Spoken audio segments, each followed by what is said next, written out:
So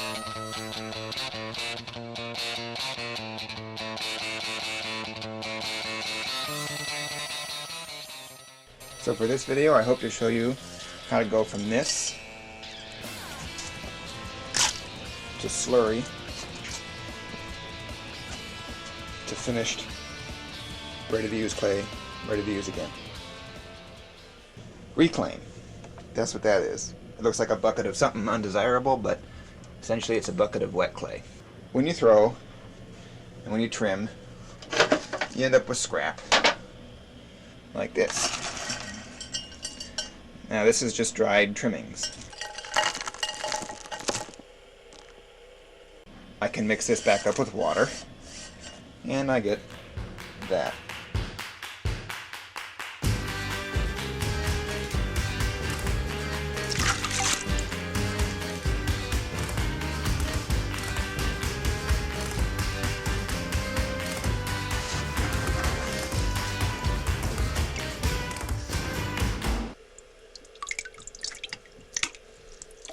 What people sometimes forget, I think, is that clay. They think clay is some kind of special material, but it's just mud. It's just dirt and water. It's a special kind of dirt because of the composition and whatnot, but it's basically just water and dirt.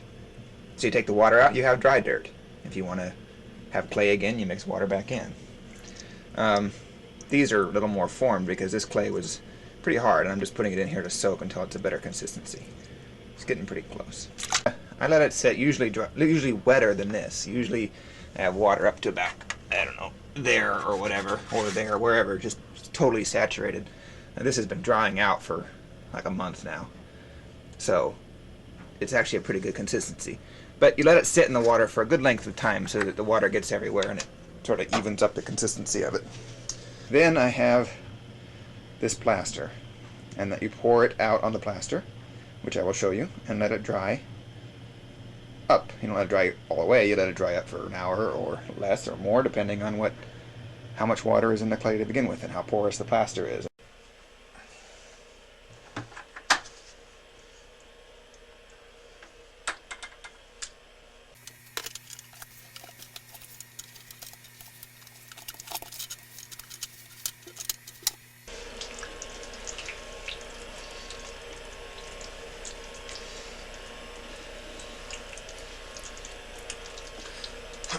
So I just spread it out, trying to get it roughly even consistency, so it dries, or even thickness, so it dries with an even consistency.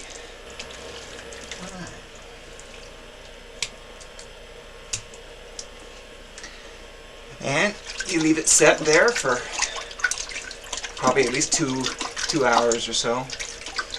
For where I'm at, if it's really dry, it can be a lot faster, and if it's really humid, it can be a lot slower. You can put a fan on it if you're in a hurry, but I found that tends to just dry it out unevenly. And it's dangerous because it can dry it out really, really quickly. So we'll give this a minute to set, an hour or two to set, and then I'll talk about the next stage. Okay, so it's been about 2 to 3 hours, and it's not too dry, it's not wet anymore. It's a good time to pick it up. When it's dry enough, it should just lift up off the plaster without really needing scraped. This is, see it? Yeah, it kind of comes up clean. I'm not putting that much force on it. And then you can just sort of roll it up like a snowman. Like you know, just like that.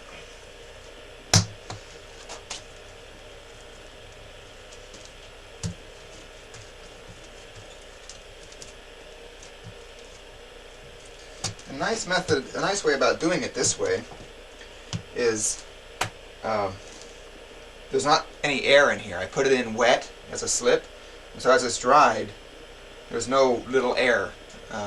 It's a dense clay, which is really good for throwing. You can also mix clay this way in a small bucket, small amounts of clay.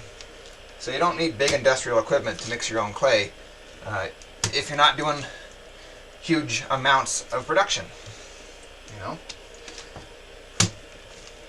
Well, it should just come up. And if it doesn't just come up, it could be that it's not quite ready, or it could be your plaster is different than my plaster. Maybe it's, you know, rougher or something. Or, you know, whatever. Maybe you just need to scrape it up. Sometimes it does that. Like there's areas that might not come up on this.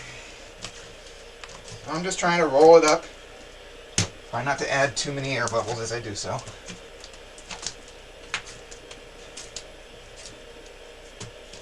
It's pretty cold. It's cold down here.